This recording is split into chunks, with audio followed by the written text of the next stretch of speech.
Hello.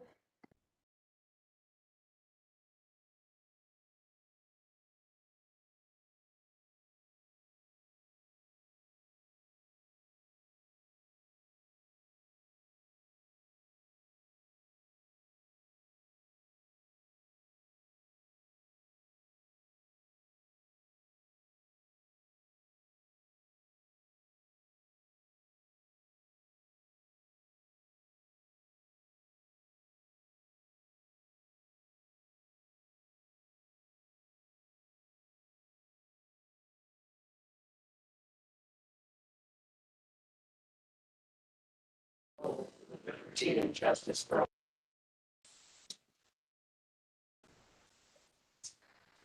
I'm logged into the, I got in contact with Century 20. Okay. Not, We're, continue to have some technical difficulties, so if we have a delay, something that Doug would do. Moving right along, the unscheduled appearances, and anyone may address the board at this time on any item on the agenda or any item within the subject matter jurisdiction. Does the clerk have a record of those wanting to address the board at this time? I do. First, I wanted to address, the board has received letters from Lisa Sullivan. And all of these letters will become part of the record.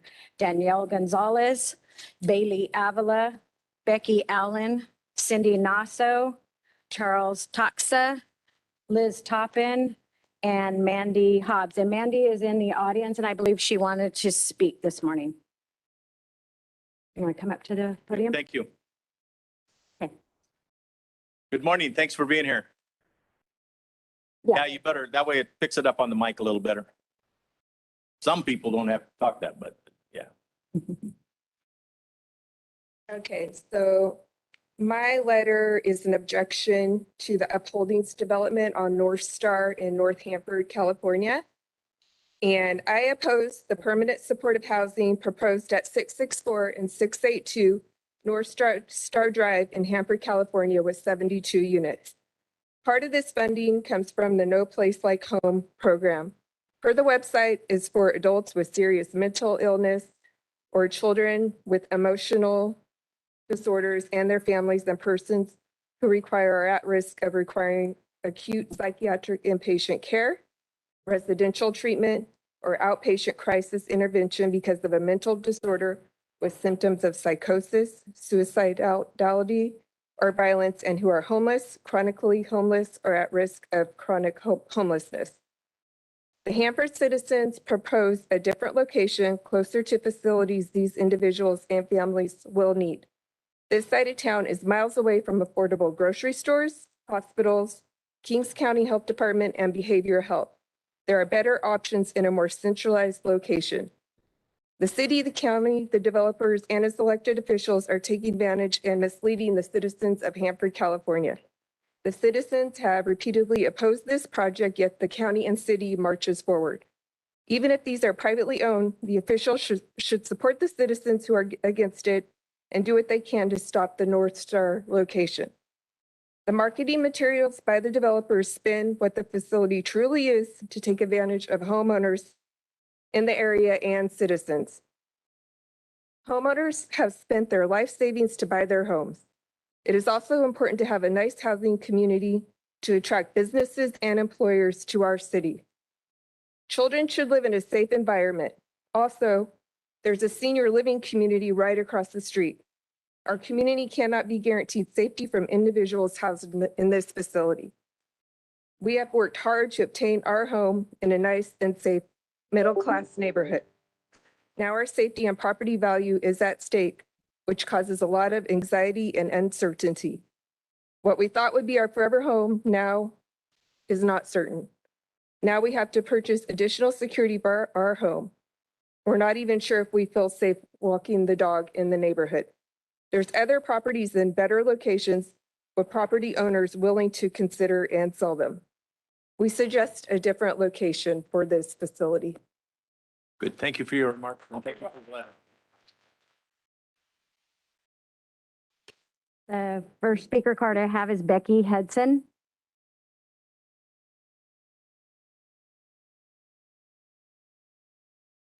Good morning, and thank you for being here. Please state your name for the record and then continue with your remarks. My name is Becky Hudson, and I live at 201 West Adrian Way. I totally agree with Mandy. And furthermore, I oppose the North Star Court location. Yes, indeed, we do know that we need facilities for these folks. I have worked with them many years, and I do know that we need some kind of assistance for the homeless and for the mentally ill. That is not what I'm here about. I know there's a need for that. I believe that the need would probably be met in a location that is closer to the hospital, doctors, and facilities that they can walk to. One of the things too that I was concerned about is that lack of transparency in this project. I have gone back and read some of the minutes and have not found very much information on upholdings or North Star. And if I did find it and read the word upholdings North Star, all it stated was that there was a presentation, but it didn't say what the presentation was about. So for me, that didn't give me any information by reading your minutes. That goes for the city council as well. City council, board of supervisors, the minutes were very vague. And if you would have more information on that for me, I would appreciate it. So thank you. Very good, thank you. The next speaker is John Darpley.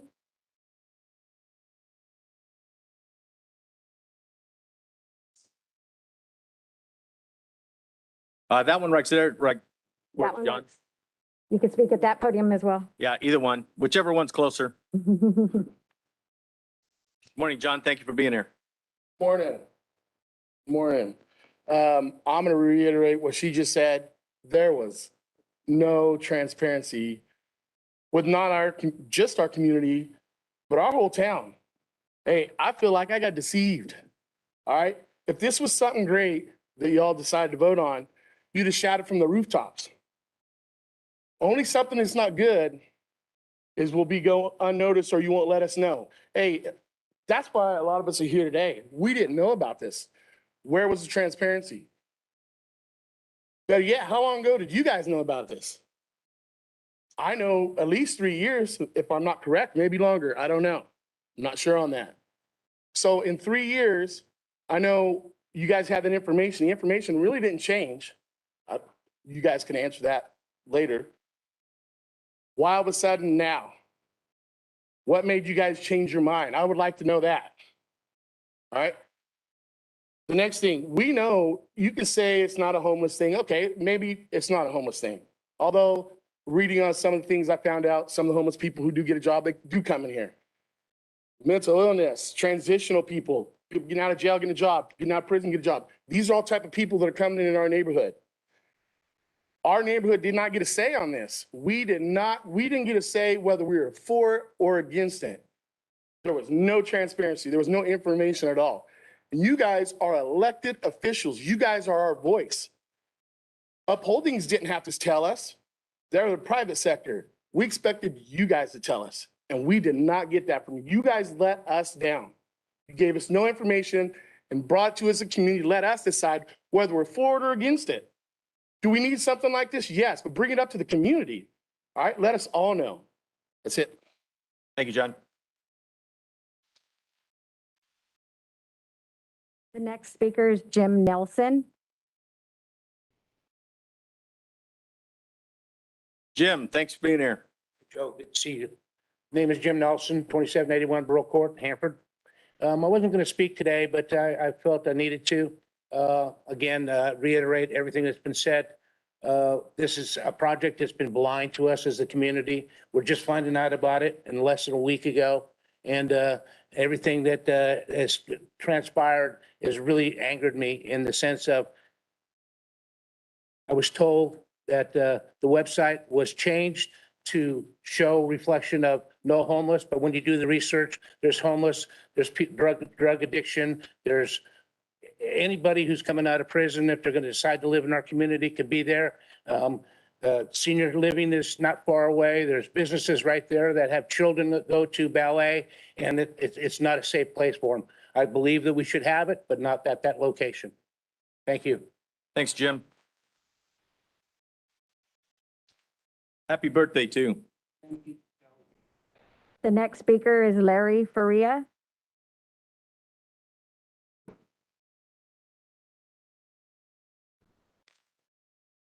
Good morning, Larry. Thanks for being here. Good morning. My name's Larry Faria. I live in the north side of Hanford. Basically, obviously, I'm opposed to where this is going in, but more so the fact that it's being snuck in. None of the business owners in the area, none of the residents in the area knew that this was coming in. You guys have platforms, social media. Why wasn't it not on the agenda if you knew it was coming up shortly? You've got to give us an opportunity to speak on what you're doing on behalf of us, because this is not on behalf of us. This is on behalf of someone making a profit off of the homeless or the needy or whatever the case may be. That doesn't benefit us in this area. That doesn't benefit the residents in the north side of Hanford. It benefits a private company making a profit off this. And as supervisors for our area, tell us what's in it for us. What does it provide us except for, lowers our property value and lowers the safety in our area? It doesn't do anything good for us. There's going to be a town hall meeting we hear next Wednesday. You guys should all be there and speak about why you voted for this and tell us what led you to that instead of, you're not on the agenda. I know you guys aren't going to talk to us about it today, but you guys need to speak up for why you voted for it and justify your decisions. Thank you. Thank you. The next speaker is Judy Freitas. Morning, Judy. Thanks for being here. Nice to see you again. Good morning, supervisors. I appreciate the opportunity to speak before you. I'm not going to be saying anything new. I agree with everything that has been said. But the one point that stands out for me is the no transparency. This project has been before you for years, not only with you, but with the city of Hanford. And trying to accumulate an understanding of the process that went through before the approval, which I understand it is approved, it's on the track to be funded if the funds haven't already been released. And here you have a small percentage of citizens who on their own found out about this project.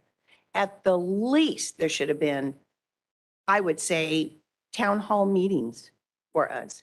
And I understand that the city of Hanford didn't even have the opportunity through their planning department to even comment on this project because the parcel was designated as multi-use. What does that tell you?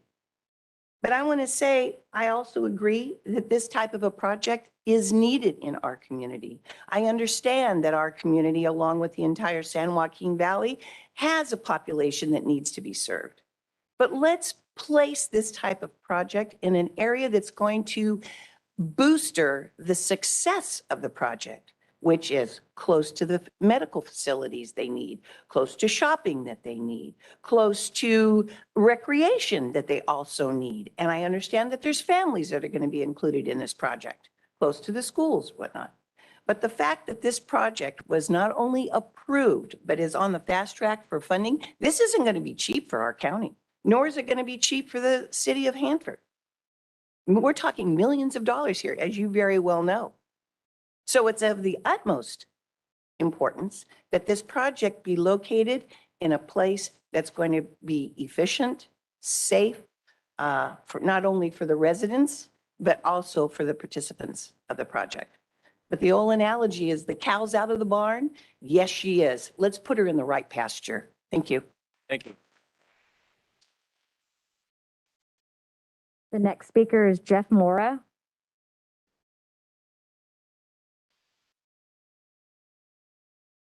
Morning, Jeff. Morning, Joe. How you doing? I'm disgusted. That's how Okay. I'm doing. Yeah. I would normally step up here and thank each and every one of you for the time that you put into supervisor in our county.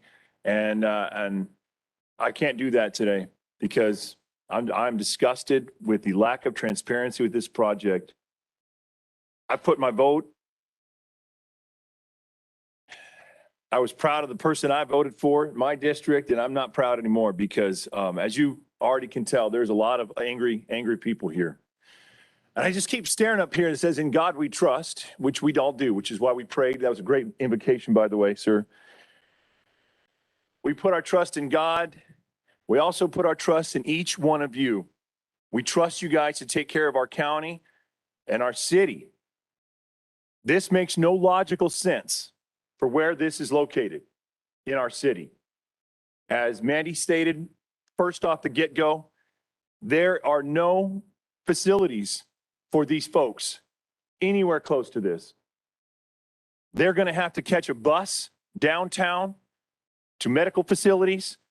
That makes no sense when we have plenty of vacant lots closer to the hospital, the downtown facilities. We do need a project like this in our community. Yes, something's got to be done. This is not the correct location for this. And you all ought to be ashamed of yourselves for not letting your constituents know about this ahead of time. 3 years, some of you knew about this. We're just finding out after the escrow closed, and perhaps it's too late for us to do anything about it in this project, but I hope you listen to them. I also, closing, hope that you guys listen to each of these brothers here standing there in their red shirts here for our Kings County Fire Department, okay? Listen to what they have to say as well, because they have an issue that is equally as important to them. Thank you for your time. I hope you've heard me. Thank you, Jeff.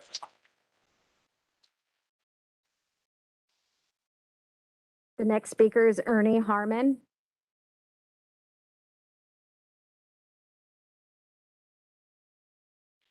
Good morning, Ernie. Thanks for being here. Morning. Excuse me if I'm a little nervous because I'm agitated.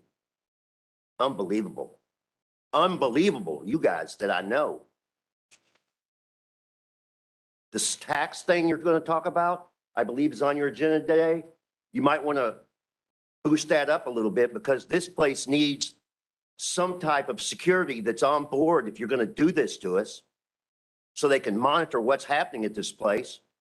You all have no desire to help homeless because they hide behind my house in that canal area. The same ones have been there for, well, I've only been there about 30 years, but it hadn't changed. The gal that pushes the cart, she's still homeless. I don't know what you guys are doing, not telling us about things you're doing to us. How's this work? Is there something written down that says the city council and you guys, our board of supervisors, are not supposed to let us know what's going on in our own city? Unbelievable. But I do know about homeless. My shop, they walk by it every day. What's the most important thing to them? Food. Where's the soup kitchen? How long is it going to take somebody to walk from this place to the soup kitchen? You're not doing this for homeless. We're going to have mental health. Oh, that's right. We had that house in my neighborhood. They were supposed to come around to us and talk to us. The same thing you told these developers. Go see the people. They don't do that, and you don't care that you told them to do it, and they didn't do it. I don't know. I don't know what the answer is, but he was right. That's the only people we could, or the only individual we can trust. Because you all have let us down immensely. I have not a clue. Why'd you change your vote after 2 years? What happened for you to change your vote after 2 years? I don't know how the rest of you voted. I do not understand this. It does not make sense. But why did the City Planning Commission, which is where this is in the city now, why weren't they involved? Everybody else that wants to do something in this city has to go through the Planning Commission or has to get that box checked, don't they? Why are we letting somebody that I guess has money do something to our city without any concern? I don't get it. But if this does go through and there's not security that's like a police department kind of security, we're going to see what this is really going to cause us. I see these homeless people that should be taking medication because I've hopped the fence and tried to talk to them to see how they're doing. They aren't getting their medication. And once this is built, nobody will care to police it until somebody has to call because something happened. You're putting a 3-story building in? That's really good. Put mental health people in a 3-story building so they can jump off from the top one. What are you thinking? Thank you. Thanks, Ernie. The next speaker is E. Gayton.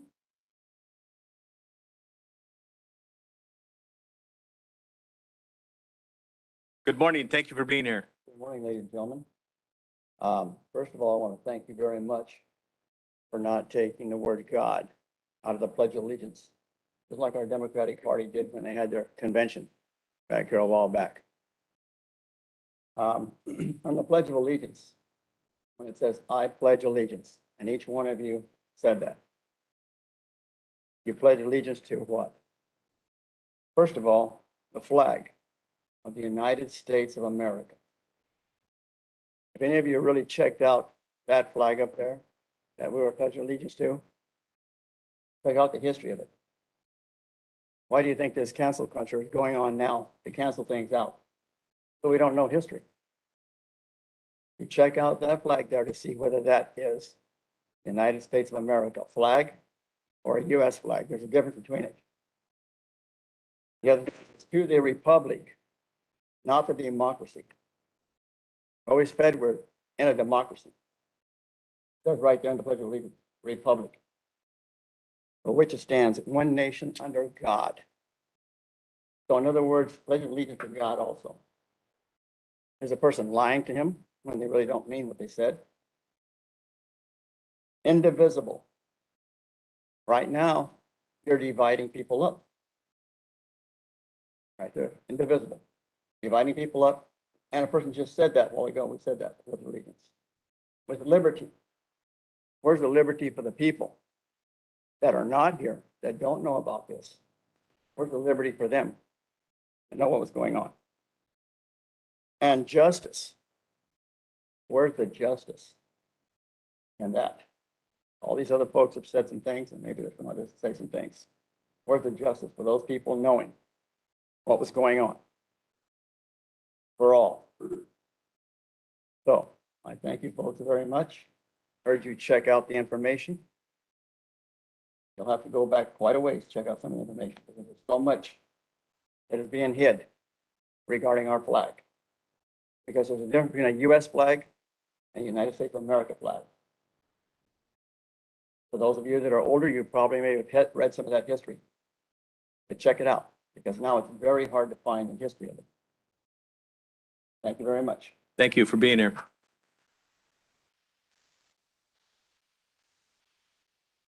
That's all the speaker cards that I have.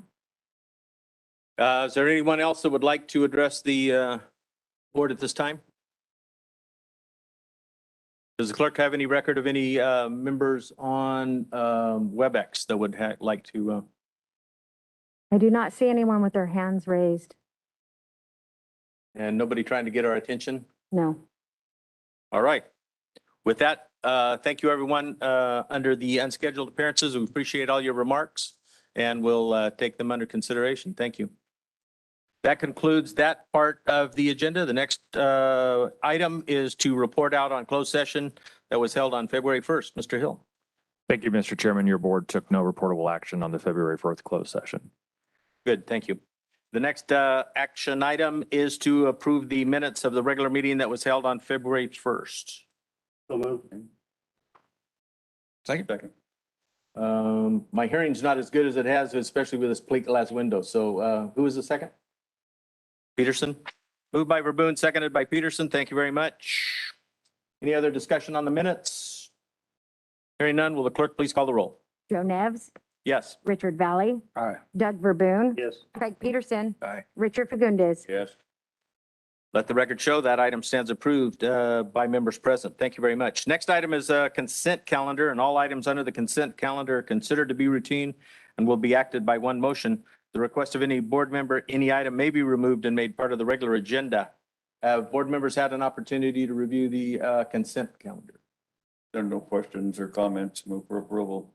Moved by Fagundes, Second for them. seconded by Verboon. Thank you very much. Additional discussion? Hearing none, will the clerk please call the roll? Joe Nevs, Yes. Richard Valley, Aye. Doug Verboon, Yes. Craig Peterson, Aye. Richard Fagundes. Yes. Thank you, Madam Clerk. Let the record show consent calendar was approved, 5 in favor. Moving on to regular agenda items. The first item comes from behavioral health and consider discussing an agreement to provide veteran services. Good morning, Unchung. Thank you for being here. Good morning, Chairman and members of board. Unchung Perry, Deputy Director at Behavioral Health. Today, the department is requesting your board to approve a new service agreement with Ms. Devandria Sanchez for Veterans Support Group Services. Department is very excited to present this item to you this morning. Under department's 3-year Mental Health Services Act Plan, Prevention, Early Intervention, we provide several support groups services. This and the other service support group services are not only is it important, but it is needed in our community. The Veteran Support Group is a peer level support for veterans, offering local veterans and their family the resources, information, and sharing of their universal experiences. And we're fortunate to enter into a service agreement with Ms. Sanchez to provide services for veterans and their families in our community. Ms. Sanchez has a total 20 years of experience in mental health services, licensed marriage family therapist for 7.5 years, and also has worked with the Kings County Behavioral Health for 12 years. Lastly, her husband served in the United States of Navy for impressive 26 years, and their family is retired in Kings County.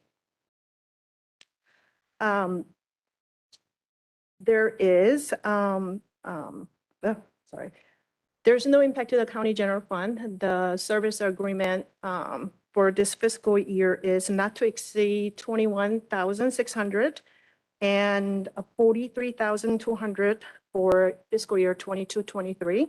The expense and the revenue for this service is adopted budget 21-22.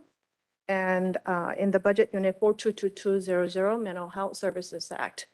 I would like to, the agreement has been reviewed and approved by the county council as to form. I would like to introduce quickly to Devandria Sanchez to talk a little bit about the program. Good. Thank you, Anchang. Good morning. Good morning. How are you all? I just want to say thank you for the opportunity to allow me to speak, to talk about the services that we look forward to implementing as we move forward. So as Anchang gave you a little bit of history, those are the things that I think make me qualify credentially. But the things that make me qualified, more importantly to me, is being a 21-year riding the wave with my husband over the last 21 years as being an active duty service member. And now he's retired for the last 4.5 years, and we made our roots here now in Kings County. We've been here since 2008. I've lived on that base for 10 years. Nobody should do that. But I do recognize that there is fundamentals that our veterans need to receive. I did run the only veterans trauma group here in Kings County, along with Mario Lopez, for those that know him as a licensed clinical social worker for our community. I did that with him for several years. We took several veterans through that 16-week program and then implemented the Veteran Support Group, where I co-facilitated that with him and then independently ran that. So now I come back to see that the need, that we need a women's veteran support group. That's something that we've lacked in this community. It's something that I've seen as running a women's trauma group, that our women veterans did not really collaborate well with the civilian sector women that experience trauma because they are very different. As much as our women veterans have their camaraderie with our male veterans, some of the same hands have also created the wounds. So I want to make sure that the women have a voice. I would like to implement the Veterans Support Group to eventually become the Veterans Trauma Group at some point. And additionally, be able to get some of our younger vets. With almost being 14,000 veterans here in Kings County, we should be over flooding Kings County Behavioral Health with veterans to serve, but we just have not. But we're going to look at ways to market, to bring in those initiatives through social media, maybe create some Zoom meetings to reduce barriers for those vets who are not ready to come in person. So I would like to just be able to start facilitating in a way that brings in not only our Vietnam vets, and as truth be told, it was really nice to have some Korean War vets at one point in time. I don't know how many of those still are with us, but we want to open the opportunity for mentorship programs, leadership programs, and then educate our veterans not only on mental wellness, but also how food and mood and movement, and bring in some guest speakers that can get our veterans to be more active, because we recognize that it can be very secluded. Not because that's not something they were taught and trained. They were trained and taught camaraderie. However, something happens when they become veterans and they leave the military culture that ends up secluding them. So I want to break those barriers in any way, shape, and form. Thank you for your time. Good, thank you. Supervisor Moon, you have a question or comment? Yeah, one question. So where would your office be? Would it be in the Veterans Affairs office? Our office will be at Kings County Behavioral Health. At Kings County Behavioral? Correct. That's the space we've been utilizing since 2008, 2009, up until we had to get some of those vets out of Fatty Alberts, and then we got them over to where we are, and it's been successful ever since. You know, we talked about this several years ago with the Veteran Services, and we don't have access to get to the people to come get help. So thank you for your service. Another thing is, we have a big community here against the project that we've okayed the funding for. Would anybody in your service be eligible to live in that facility? So that's probably your question, but I do want to speak to that really quickly if I can give an opportunity. I definitely heard the concerns of the community. I do hold mental illness very near and dear to my heart because of the veteran community. A lot of those veterans have been being mentally ill. And so I do recognize that the supportive services are needed. I do also recognize the fact that some of our vets are probably those homeless folks or those people that may be able to benefit from those services. And with the suicide rate of 22 a day, that's unsatisfactory. But we also know that they need the help as well. And oftentimes we separate veterans from mental illness, but there are mentally ill veterans. So we want to definitely support that as far as what I plan to do. But as far as the community and the building, I think that's more of a administrative. And then some of the mentally ill veterans, they're more of a danger to themselves, not society. Is that correct? And that's correct. And actually, in reports, most people that are mentally ill are dangerous to themselves more than others. And I do hear the concerns of the community. I can't really speak to that necessarily, but it's actually the ones who are suffering from a mental illness who are often targeted. And so because we just don't understand it, we're still trying to reduce the stigma of mental illness. And that's something that I would like to do, especially when we talk about the veteran. Thank you very much. Thank you. Supervisor Valley, you have a question, comment? Comment, Mr. Chair. Good morning. Thank you for being here as a 6-year Marine Corps veteran. I want to say thank you. Appreciate your service and what you're doing for our veterans here as well. Hey, do you know a lady? She's local. Her name's Emily Bernias. She's a U.S. Navy veteran. But she's been around for a long time. She's worked her way up. She's been commander of local, either American Legion or VFW. Excuse me for not knowing exactly which one it is. I was just on her Facebook page trying to see exactly what organization it was. But she's doing a lot of work, not only in Kings County, but Tulare County, San Joaquin Valley wide. And she's very active up and down the state. If you don't know her, do me a favor, send me an email. I'll send you her contact information. She'd be a wealth of resource for you. And also we want to make sure that you're connected with somebody else who's also well-known, Justin Bond out of Hanford, Lemoore. You know, he's doing a lot right now. He's up north right now. He has his nonprofit. He has a ranch. He's got veterans going up there. that for his retreats.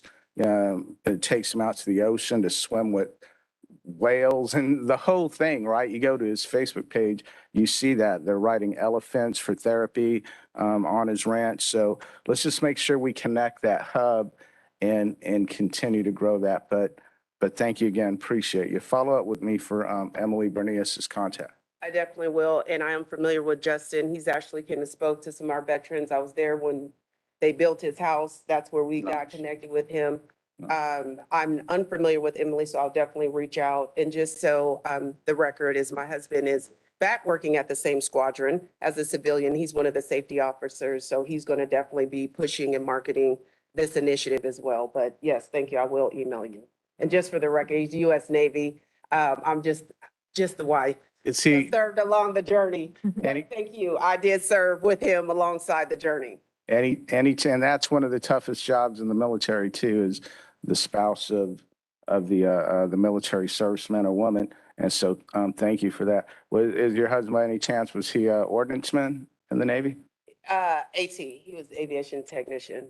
All right. That's what I did 6 years in El Toro, was ordnance, the missiles, the bombs, the guns, loading all that ammunition up on those F-18s. So when our pilots were in the air and they hit that button, then all that released. So thank you for your service. Appreciate that.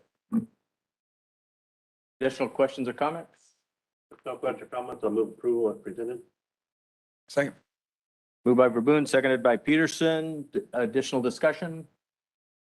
I'll just make sure and John get back to me on if these people will be eligible for staying in that facility if it is built in the future. With that notation, will the clerk please call the roll? Joe Nevs. Yes. Richard Valley. Aye. Doug Verboen. Yes. Craig Peterson. Aye. Richard Fagundes. Yes. Let the record show that item stands approved by members present. Thank you very much. Thank you, Anjan. Thank you. The next item comes from the Elections Department, talking about a formal transition to Voter Choice Act election model. And Loopy, are you joining us online? Yes, sir. Can you guys hear me? Good morning. Thank you. Good morning, Mr. Chairman, members of the board. Hope you guys are having a good morning. Lupe Villa with your Elections Department. Mr. Chairman, I come before you to ask your board for authorization to formally transition to the Voter Choice Act, the election model known as VCA. In 2016, the California State Legislature enacted Senate Bill 450 Voter Choice Act, also known as VCA, and that'll be a term I'll be using throughout my presentation. AB 450 is intended to modernize elections in California by allowing counties such as Kings County to conduct elections under a new election model that provides greater flexibility and convenience to our voters. AB 450 has been the most significant change in election administration in the history of the state of California. The transition to the VCA election model will allow Kings County Elections Department to offer our voters the opportunity of early voting and more ways to vote. And I will have a brief presentation for you guys as we go through this process. So you see Senate Bill 450 was signed September 29, 2016. When it was approved in 2018, there's 14 counties that were opting to go or deciding to go into VCA, with only 5 counties doing the pilot program back in 2018. As of February 2022, there's 28 counties, nearly half of the counties that the state of California have adopted the VCA model. And again, it's the most significant change that we've seen in election administration in the history of California. As of today, we have 61, well, not as of today, as of January 13th, you'll see on the bottom of that screen, we have 61,109 registered voters in Kings County. 20,580 are Democrats, registered as Democrats. 23,883 are Republicans. 12,240 as no party preference. And we have 4,406 registered as other. On the next slide, you're going to see some statistics from the last 3 elections we held in Kings County.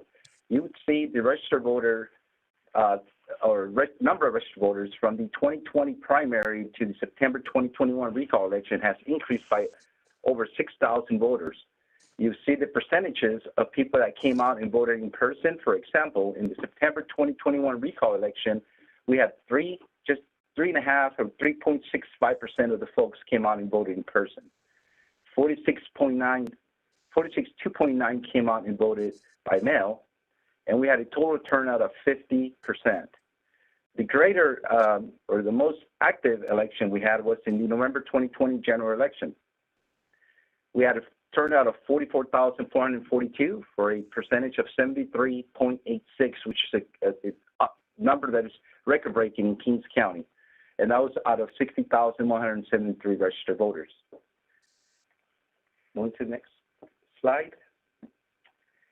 As of today, we have a current registered permanent vote-by-mail voters of 48,699. That's almost 80% of our registered voters have opted to be permanent registered or permanent vote-by-mail voters.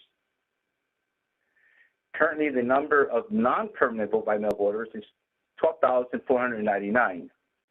Most recently, Assembly Bill 37 requires that every county in the state of California mails a ballot to all active registered voters, meaning that the permanent vote-by-mail or non-permanent vote-by-mail voters no longer will exist moving forward. So why a new model? There's questions that have been asked, and why should we go to the VCA model versus that traditional model with single day of voting? Under the traditional model, you get 1 day voting. You can only vote at your home precinct, meaning if you're scheduled to go vote out of your local church or school, that's the only place you can go vote. You cannot go anywhere else. It limits the ballot types that are available at the polling places. We use paper rosters, which is against the technology that we currently have. It's increased time and cost of the election. It requires higher staffing levels, meaning that you would have to have more vote centers, an average between 27 and 30 polling locations, compared to 7 vote centers under the VCA model. So the pros of the VCA model are that you get 10 days of early voting, and you can vote at any center within the county. You can be residing in Hanford and make your drive to Avenel and cast your vote in Avenel or wherever you would like to go vote. All ballot types are available at the vote center, meaning that any voter can show up and that ballot type they're entitled to cast will be available to them. We have advanced and secure voting technology that is bringing us closer to surrounding counties in regards to our technology. It's going to decrease the number of provisional ballots, which is a huge advantage to the office. Provisional ballots are extremely difficult to work. You have to invest a lot of time to process them. It's going to decrease the cost of ballot and printing, and it's going to decrease the number of staffing at each polling location or vote center. And finally, it expedites the reporting out of votes that are gathered on election day, meaning the results are released faster than in the traditional model. You see on the bottom of the screen that in the last 2 elections, the November 2020 general election and the September 14th gubernatorial recall election, we administered both of those elections on a VCA-like model, meaning it's a smaller model than a full-blown VCA model, which is what I'm asking for today.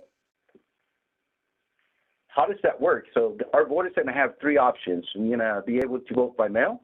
You can drop off your casted ballot at any U.S. Postal Service drop box or at their office.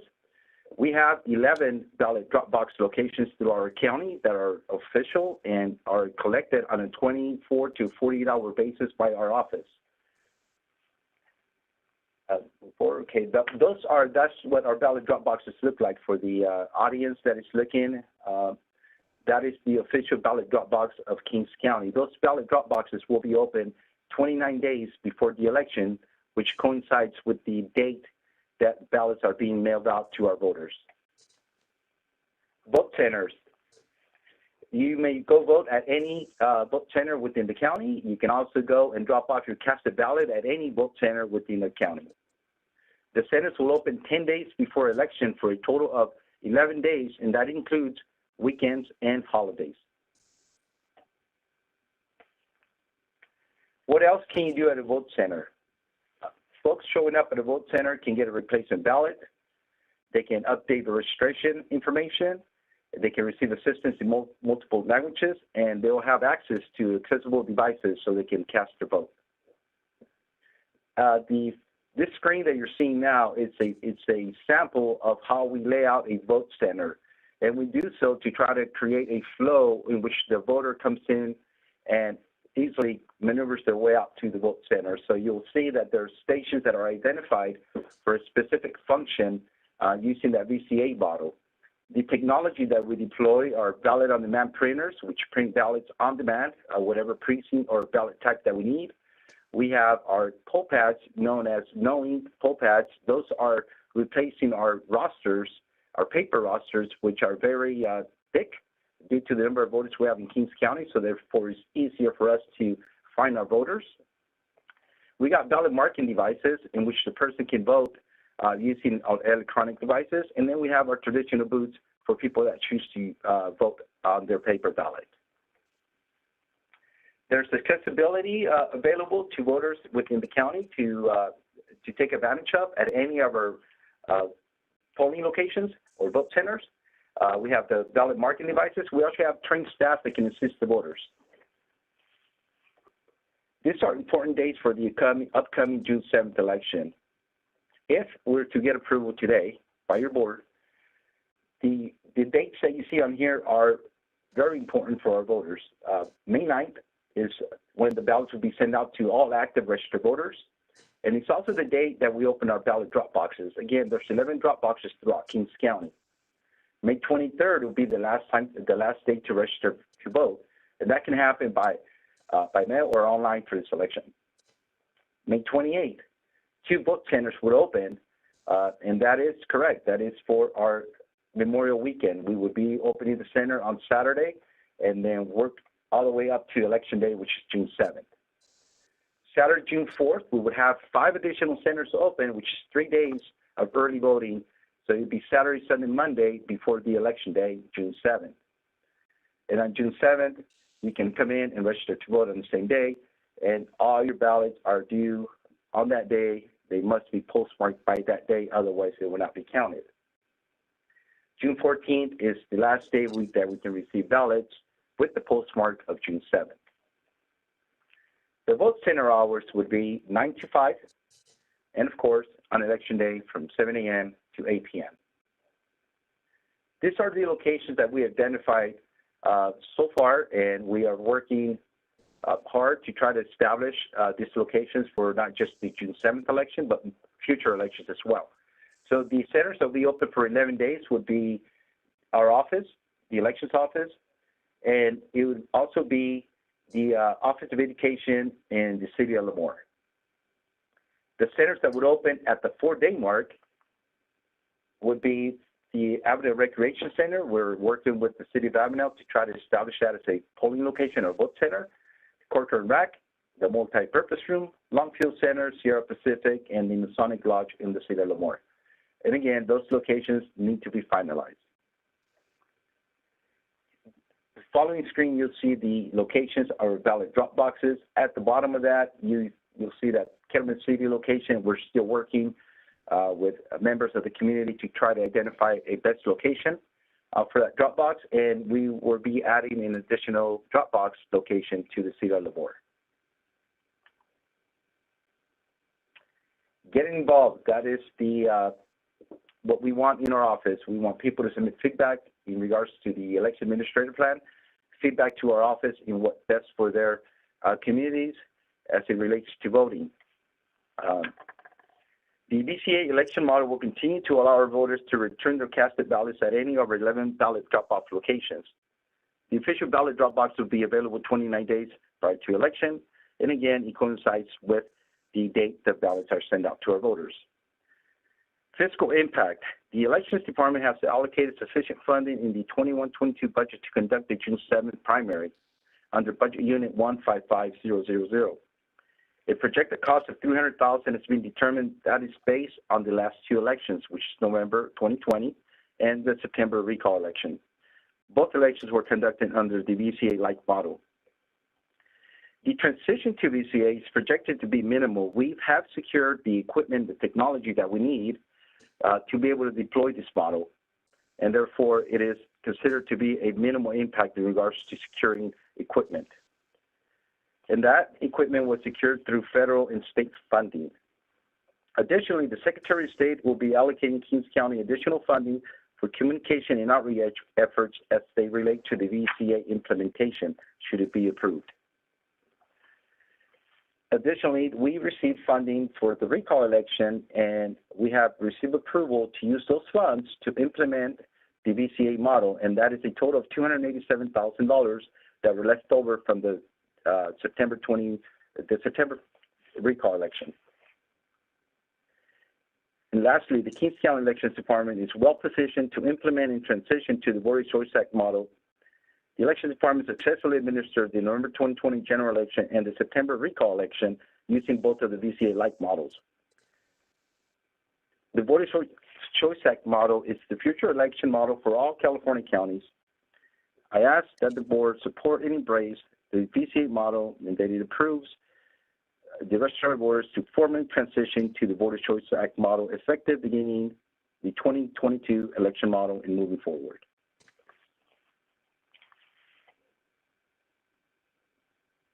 Thank you, and do you have any questions for me? Good, thank you, Mr. Villa. Questions, Supervisor Point? You want to vote for it? I'll step back. Go ahead. Supervisor Peterson. Yeah. Loopy, if we could go back to the Dropbox locations for a second, you can do that.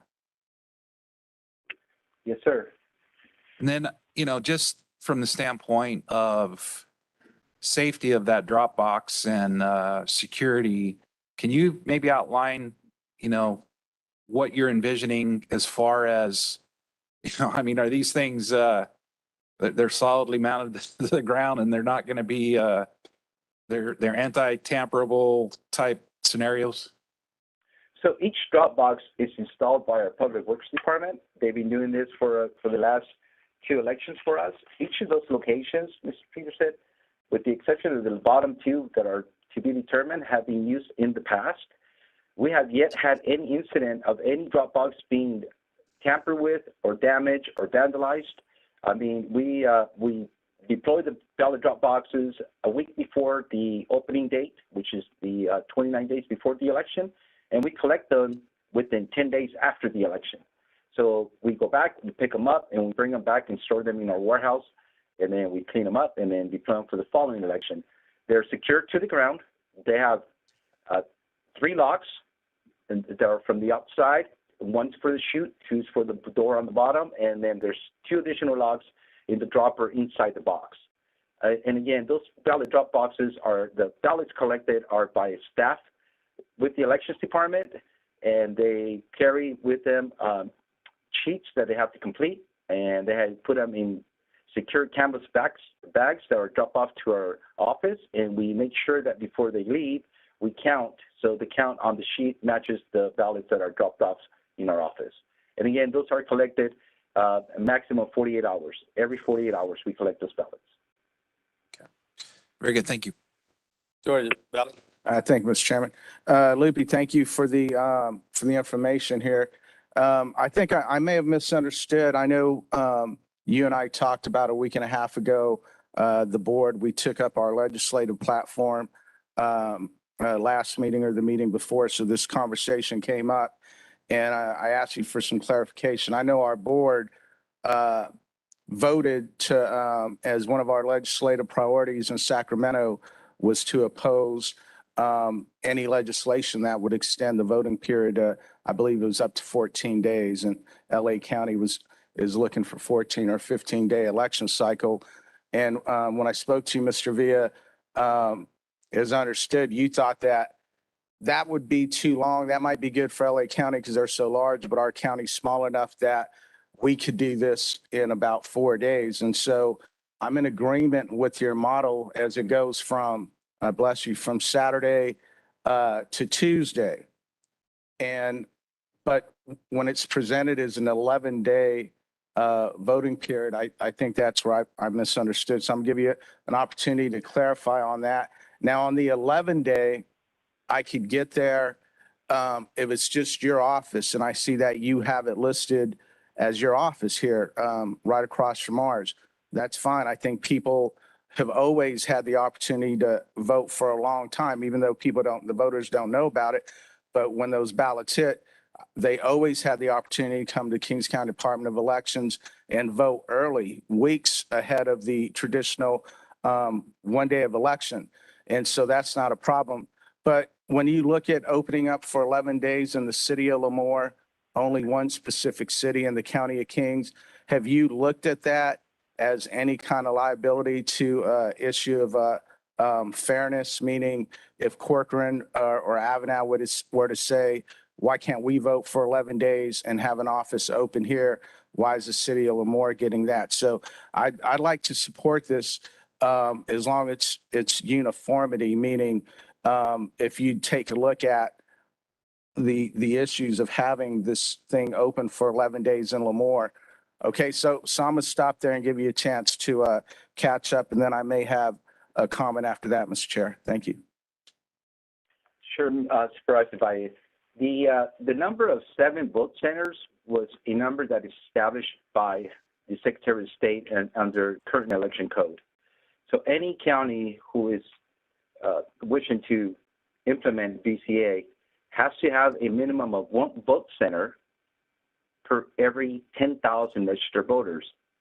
Luckily in Kings County, we got 61,000 registered voters, and the Secretary of State is rounding up and not down. So which means we need 7 vote centers. Out of those 7 vote centers, 2 of those centers must be open for 11 days. The reason that Lemoore was chosen as a location for an 11-day vote center was because they were willing to allow us to be in their facility for 11 concurrent days. It is extremely difficult to find any location who is willing to give up their business or operations for 11 days for us to be there. So that is the only reason why Lemoore was selected as a site of 11-day voting. Our office will be here, and our office is open for any voter to come in and cast their vote at 29 days before the election. So not necessarily 11 days. The minute you get a ballot, you come to our office and cast the vote. That can be 20 days before the election. So as soon as you get a ballot, and if you want to come and vote in person, or if you want to come and vote and drop it off, you're more than welcome to do that. So technically, voters have 29 days to vote. And that's with our office being open. Okay. The vote centers for 11 days, we must have 2 of those centers open for 11 days. My recommendation on the legislative platform that was presented by admin last week, and I'm very thankful for that, was I agree with you in that 11 days seems overkill for a county like Kings. And that is the reason why my request was to reduce the number of voting days. There are a lot of counties within the state of California who feel the same as I do. And we will be working with our legislative team to try to find an author that can take it back and try to reduce that number to a number that is manageable for the county, meaning give us the flexibility that we can decide what works for our county. 11 days, this will be the first time in the history of Kings County that we offer 11 days of early voting, or 10 days of early voting plus election day. So it's going to give me, my office, the opportunity to gather data and to be able to support what we believe is going to happen, which is going to be not as active as it would be at the 4-day mark. So once we secure that data, then we have something to work with, and we'll be able to show that it's not cost effective to be open for 11 days, especially when you work weekends and holidays. You know, that's it's going to be something that I think several counties throughout the state will be pushing for as we move forward in the election.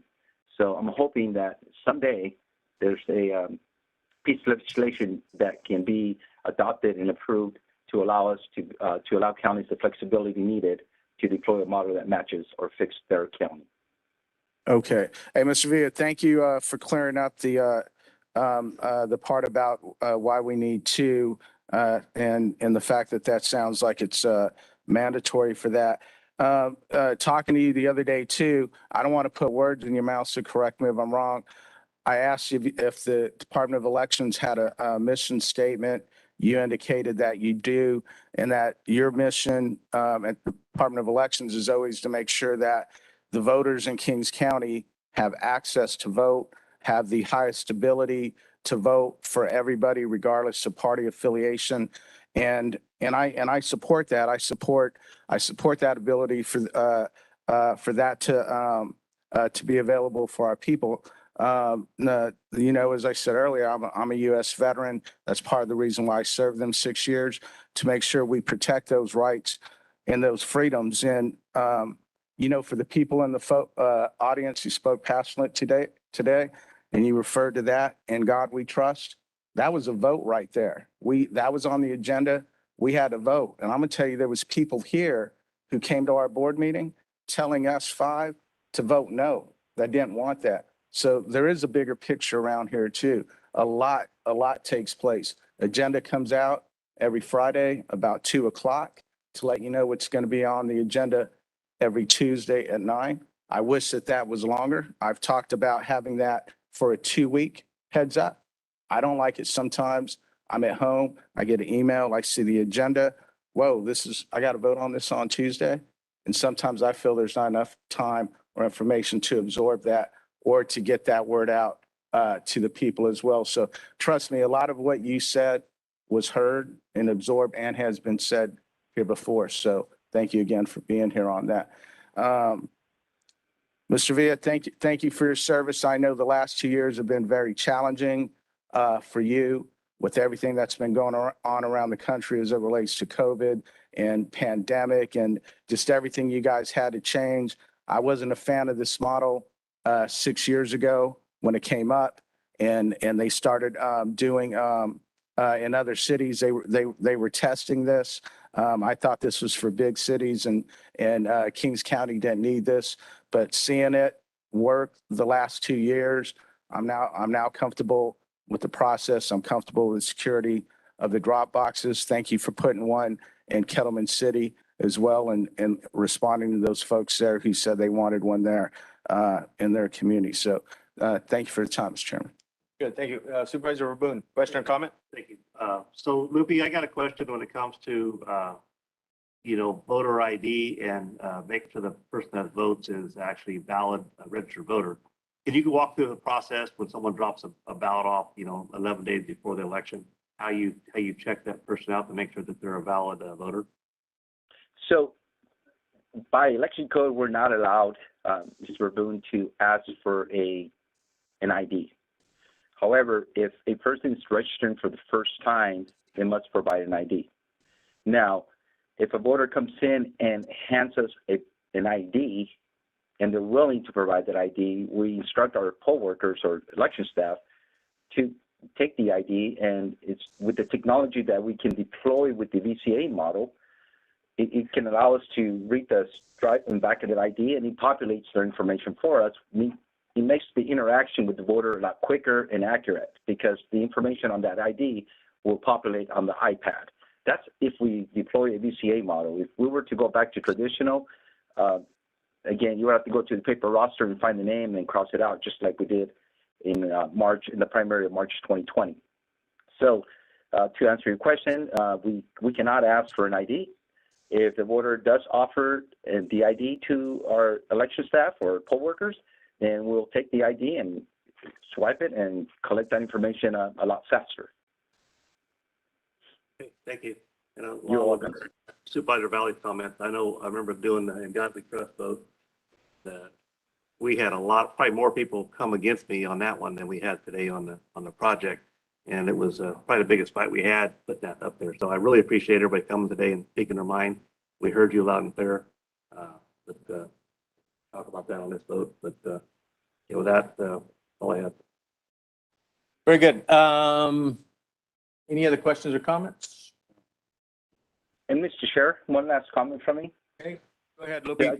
Yes, I just want to share with the board that any request that my office brings to your board is done in favor of the voter. We are not politically invested in any way, shape, or form. We are not requesting to be approved to a VCA transition to make our job easier. I'm requesting this because I feel that this is putting us closer to other surrounding counties within the state closer to what we should be at. And I think it's a great benefit for our voters to have the opportunity to come out early and just have more ways to vote. They're going to have the option of voting 11 days prior to the election, so it also gives sends the voter the message that voting it's on them. The responsibility should fall on the voters sometimes, but if we make that accessible to them, I think it's a win-win situation for us. So therefore, I just want to make clear that this request is being made on behalf of our voters, and I think it's a great benefit for our communities. Thank you, Lupe. Supervisor Fagundes has made a motion. Supervisor Valley, you have a question or comment? I'll second the motion, Mr. Chair, and I also want to thank Mr. Villa and his staff for making the rounds around the county. As I understood it, they spent the last couple of months going out there, talking to elected officials, community organizations, coming to communities on Saturdays, and letting people know that this vote was going to take place. So I appreciate that. Thank you. Good, thanks. Any other discussion? All discussion is ended. Will the clerk please call the roll? Joe Nevs. Yes. Richard Valley. Aye. Doug Verboon. Yes. Craig Peterson. Aye. Richard Fagundes. Yes. That item stands approved by members present. Thank you very much. Thank Next you, item Mr. on the- Chair. Thank you, Lupe. And lastly, up on your screen, you're going to see the new and improved I voted sticker for Kings County. That's a sticker. Yes, sir. That's going to be your I voted sticker. That's what voters will be getting once they go and cast their vote. All right. Thank you, sir. Thank you so much. I hope you guys have a wonderful day. Good, thank you. Thank you. The next item on today's agenda comes from Human Resources, and that is a discussion on the Risk Technician 3's position. Carolyn, good morning. Good morning, Chairman and members of the board. Carolyn Lease, Principal Personnel Analyst with Human Resources. During budget hearings for fiscal year 21-22, your board approved a flexibly allocated 1.0 full-time equivalent risk technician 1-2-3 in administration office's budget. While the risk technician 1-2 currently exists, the risk technician 3 would be a new advanced level in the series, performing complex and confidential duties and specialized assignments connecting with preparing, processing, and auditing a variety of risk management documents and reports. Human Resources recommends approval of the job specification for the new classification of Risk Technician 3 and set the salary at range 205.0. The fiscal impact for the new classification for the remainder of this fiscal year is approximately $1,200 for the flexible promotion only for the current incumbent. The funding for this position was included in the administration office's 21-22 budget. And if you have any questions or concerns, I'd be happy to address them. Good, thank you. Questions or comments regarding the item? Move for adoption. Second, Mr. Chairman. Moved by Peterson, seconded by Valley. Additional discussion on the motion? Hearing none, will the clerk please call the roll? Joe Nevs. Yes. Richard Valley. Aye. Doug Verboon. Yes. Craig Peterson. Aye. Richard Fagundes. Yes. Let the record show that item stands approved by members present. Thank you very much. Thank you. The next item on the agenda comes from Public Works regarding the Kings County Parks, and the chair would like to acknowledge Tim Bashir this morning. Thank you for being here. Morning, Mr. Chair, members of the board. Tim Bashir, Kings County Parks and Grounds Superintendent, here today to discuss park operations again for the 2022 park season. At the January 25th study session, Public Works staff presented to your board several modifications to consider in order to make the parks available to the public. Among those were hand washing, social distance, reducing facility capacity, adjusting park opening date, and waiving park fees, all with the goal of minimizing interaction with the public, reducing chances for exposure.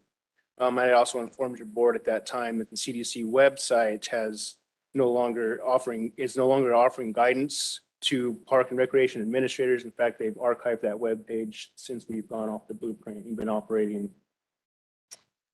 since reopening of the economy in 2021. So it was my understanding from the January 25th study session that the board's interest was to operate under the same model as we did last year, which was to open the parks after Easter and waive all entrance and special event fees. It is with that understanding that I recommend to your board today to authorize the opening of Kings County Parks to the public effective April 22nd. That would be the Friday following Easter. And authorize staff to waive all associated fees, including gate and special event fees, And additionally, I wanted to take this opportunity to inform your board that the ARPA committee will bring an item before your board at a later date for consideration of revenue reimbursement related to the waiving of park fees. So with that, I would be more than happy to address any questions or concerns. Good. Thank you, Tim. Supervisor Verboen. So the parks are going to open up after Easter, or That's my recommendation. we're not going to have it open for Easter? Correct. I thought we discussed last week to have it open for Easter.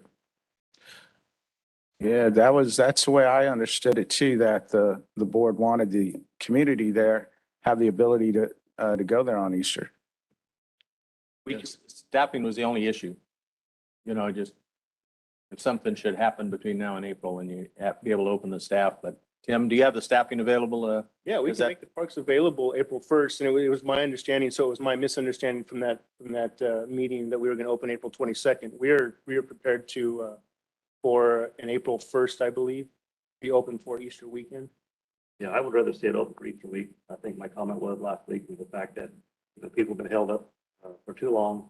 They need to have access to public parks, and we should let them go there free and exercise the use of our parks. Yeah, and traditionally, that's a big day for the parks. It kind of kicks off the park season.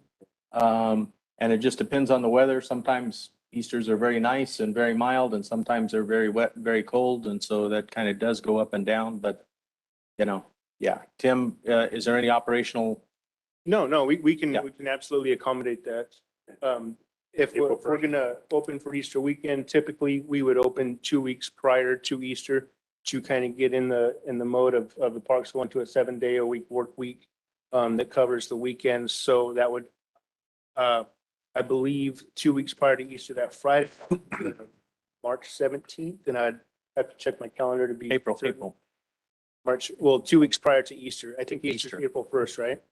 17th. Oh, I'm sorry. Okay, so it's April 17th, so I'd be an April 1st Yeah. opening, I believe, is Friday. So that would be our official opening for the 2022 season. And that's motion to open parks April 1st and waive the fees for events. Yeah, I would second that as well. And also just comment, I think the discussion was that, under one of the provisions of COVID that has never changed is that the safest place to gather is outside. And I think, as we've seen, the COVID cases in Kings County, the safest place to gather is outside. And if we can avoid, one private gathering, or a private gathering that has the opportunity to consider both, outside might be it.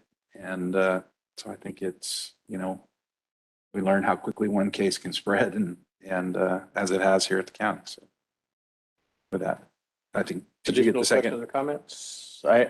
I have Supervisor Verboen making the motion, Supervisor Fagundes seconding. Additional discussion? Hearing or seeing none, will the clerk please call the roll? Joe Nevs, Yes. Richard Valley. Aye. Doug Verboon. Yes. Craig Peterson. Aye. Richard Fagundes. Yes. Let the record show that item stands approved with an amended date of April 1st. Got it. Thank you very much. Good luck, Tim. Thanks. The next 3 items come from administration. First item is to proclaim February as Black History Month. And Matt, good morning. Good morning, Mr. Chair, members of the board. Matthew Boyette, Kings County Administration. So yes, before you, we have a resolution proclaiming February as Black History Month. And to actually discuss this item further, we have a very special lady in the audience today from our very own Kings County Behavioral Health Department. We have Ms. Shonda Jackson. So take it away. Thank you, Matthew. Good morning. Thank you for being here. Good morning. I am Shonda Jackson. I'm an office assistant for Kings County Behavioral Health. I'm also the facilitator for Sister Speak, which is a discussion and support group for African American women within the community. And I'm also a doula, serving Kings, Tulare, and Fresno County. It's an honor to be able to assist with the presentation of this proclamation. Part of the reason why is because Black history seems to be sort of trivial for some people, when it is actually fundamental for all of us. So much of Black history establishes the groundwork for what we know as this great nation. Some examples include our art, our music, our culture, our medicinal practices, our scientific advancements, our innovations, and even our cuisine. Black history is not an entity that hopes to be included. It is as much a functional part of American history as the founding fathers. On the contrary, beyond just seeking recognition, Black history merits appreciation. I implore every person who is a member of Kings County, as well as a part of this great nation, to continue to enjoy the great tasty foods and dishes that have made their way from back counters to the menus of five-star bistros, to continue to dance to the nostalgic jazz tunes that might put you in a sentimental mood, to continue to cheer for your favorite athlete that has not only broken records, but has broken barriers. But while you're enjoying these things, also appreciate the culture, honor the spirit of Black history, and also learn, teach, and celebrate the history. I appreciate your time today, and I will be passing it back to Matthew. Thank you. Good. Thank you. Thank you for being here. Yes, thank you very much, Shonda. So that concludes the presentation, and if you have any Good. questions, we'll answer them, and if not, Thank you, Matthew. No questions or comments, move for adoption. Okay, it's been moved by Peterson and Supervisor Valley. You have a question or comment? Yes, Mr. Chairman, I'll move, I'll second the motion. I want to thank you both for the presentation, especially the young lady. You're a good public speaker, or either, but you were speaking passionately, so I know the words were coming to you like you memorized. I mean, you did a good job. And I just also want to reiterate that, you know, we've been doing this for years. It's Board of Supervisors. Every year this resolution comes up. The words on the paper, but I think we just need to take a second to recognize that Black history in Kings County is more than the words on this paper. I mean, we all see it in each one of our districts and each one of the communities that we represent. You know, we have people like Paula Massey, who's out doing community work, serving public service, is a fixture here in the audience many times a year. You have people like Mr. Harold Reed, a senior citizen out of Home Garden, who is for decades has served there and has done work that impacted his community. I mean, now there's one of the most beautiful parks in Kings County sits there, a $2 million park with a lot of fixtures in that park that a lot of other communities would like to see in their communities too. And he fought like hell for that $2 million. And yeah, you have people like Pat Nolan in the city of Corcoran, the work she does for the veterans. She's always feeding the veterans, does this huge annual dinner, about 350 veterans there every year, bring their families, eat for free, and seeing her through her public service now, last year becoming the first African-American to serve as the mayor of the city of Corcoran. And lastly, you have people like Damian Douglas and countless athletes, as you mentioned, Damian Douglas here from the city of Hanford, who played football in high school, left here, went to UC Berkeley, became a star wide receiver, and had gone on to get drafted in the NFL and played for years with Philadelphia Eagles, Kansas City Chiefs. That and countless, I know other board members could mention at the drop of a hat on what African Americans bring to Kings County, and it's right to recognize that every February. Thank you, Mr. Chairman. Good, thank you. Additional questions or comments?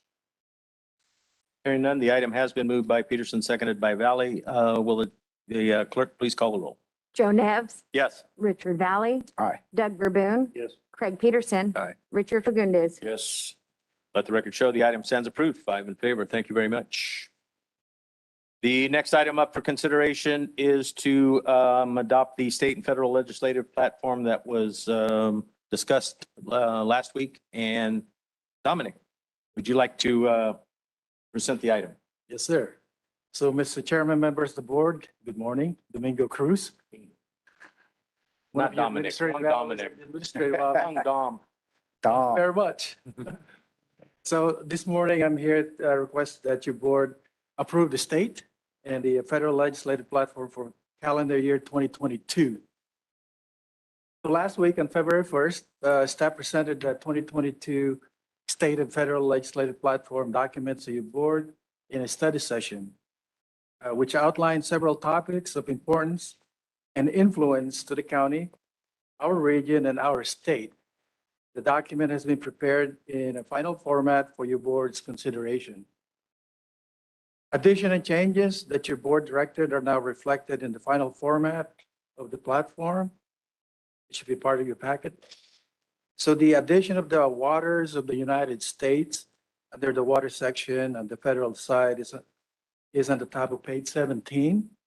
Also, the changes to the mail theft under public safety section, also on the federal side, is in the middle of page 18. Again, administration, thanks to the department heads for their assistance during this evolution. With that, I respectfully request that your board approve the state and federal legislative platform for calendar year 2022. Thank you. Thank you, Domingo. Questions or comments? I'll get the name right one of these days. Yeah, we talked about this so much, Mr. Chair. I thought we voted on this already. So with that, I like to make the motion that we pass these priorities for our county's legislative platform. I'll second. Moved by Valley, seconded by Verboen. Additional discussion? Hearing or seeing none, will the clerk please call the roll? Joe Nevs, Here. Richard Yes. Valley, Aye. Doug Verboen, Yes. Craig Peterson, Aye. Richard Fagundes. Yes. That item stands approved. Thank you. Is it Dom or Domin? Oh, no, Domingo. Next item is a discussion on the American Rescue Plan allocations and Kyria. Good morning, board members. Kyria Martinez, Assistant County Administrative Officer. The coronavirus state and local fiscal recovery funds are a part of the American Rescue Plan, which delivers $350 billion to state and local governments across the country. Kings County is scheduled to receive $29 million. The program ensures that government have the resources needed to fight the pandemic and support family and businesses struggling with public health and economic impacts, maintain vital public services, build a strong and equitable recovery, making investments that support long-term growth and opportunity. Last week, we held a study session at your board and we presented 5 projects that were recommended by the ARPA committee.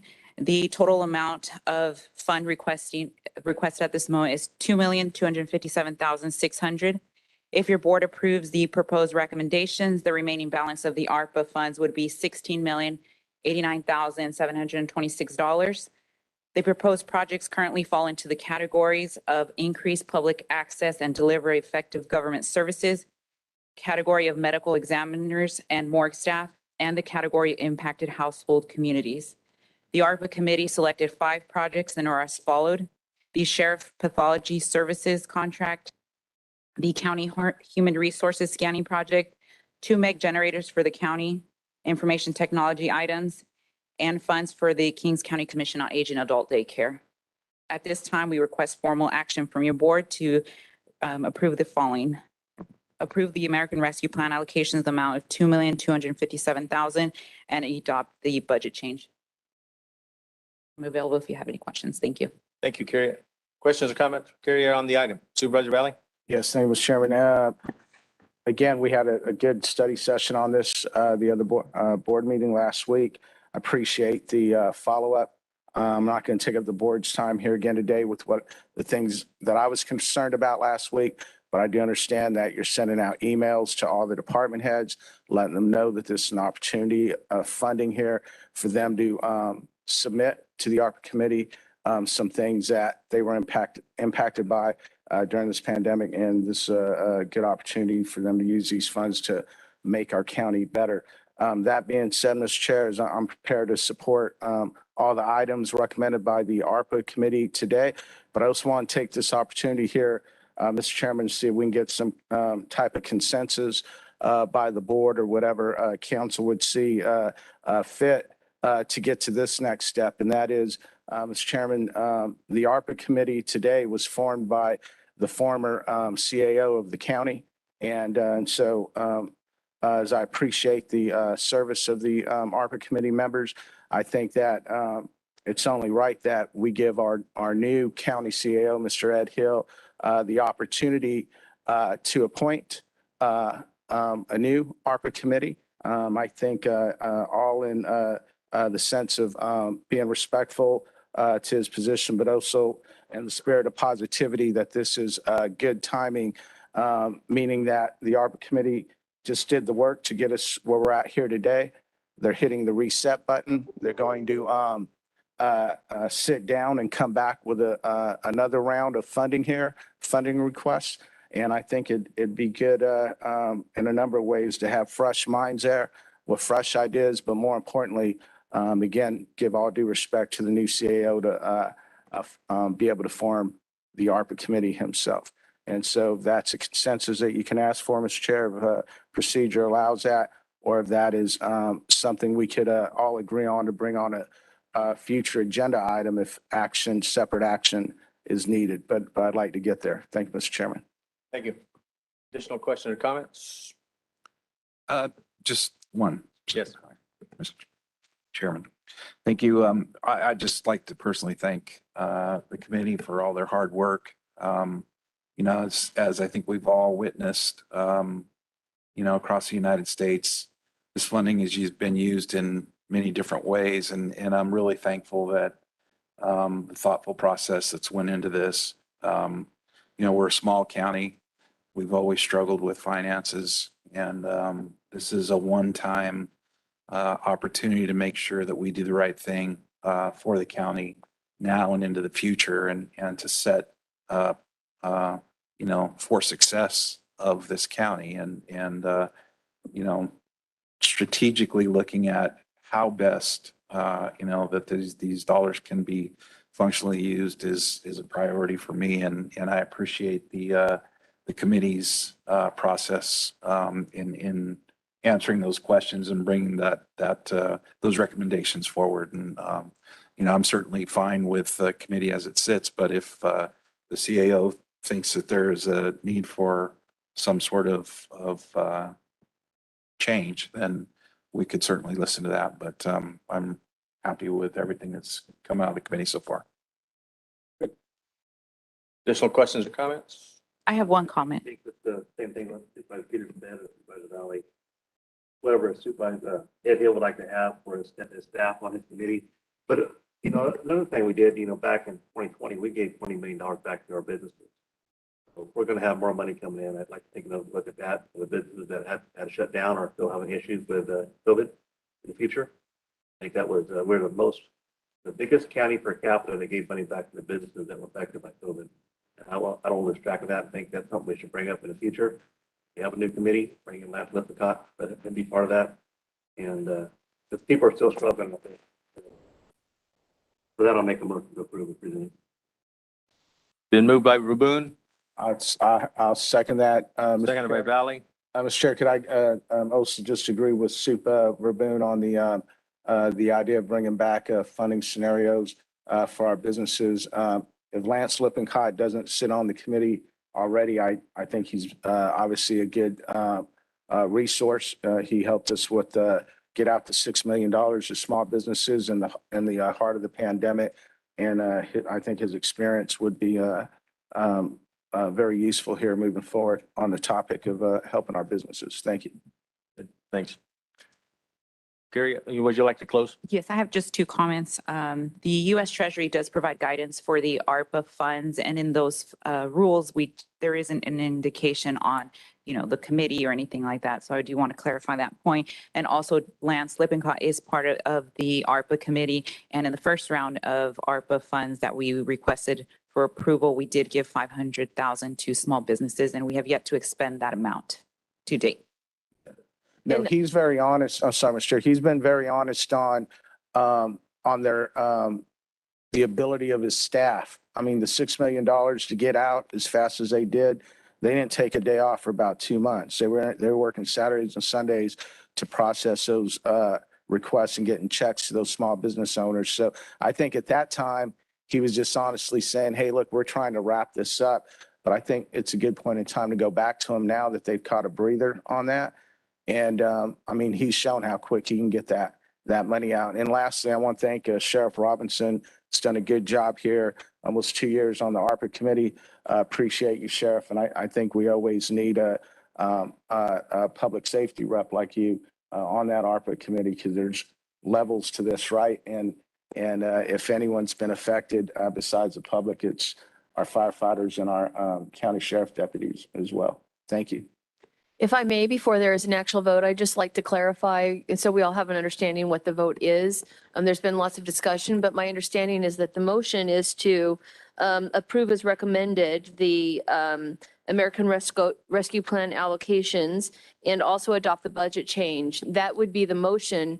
And then in addition to that, as a separate consideration, the board would like to make sure that Ed understands he has authority to recommend changes to the ARPA committee as he sees fit.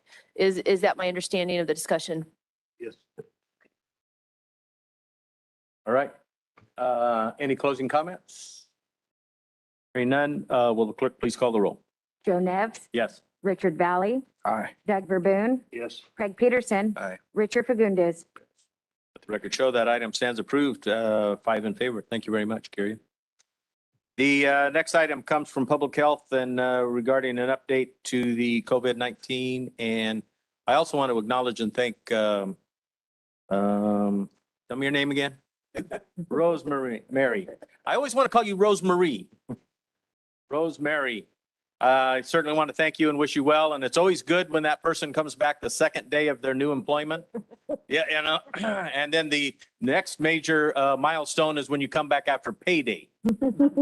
So there's 2 milestones. One, if you come back for a second day, and then if you come back for the next pay period. Yeah. So, but I certainly want to acknowledge you and thank you. And if there's anything you want to say right now before we get the update on COVID pandemic. Good morning. Nice to see you all again. Thank you so much. Yeah, I'm running already. Hitting the ground running. It's great. So Heather's graciously agreed to give the update while I catch up, but I'll be ready at the next meeting in 2 weeks, 3 weeks. 3 weeks. So thank you. Nice to see you all. Very good. Thank you and good luck. Thanks. Heather, good morning. Thank you. Good morning, Chairman, members of the board.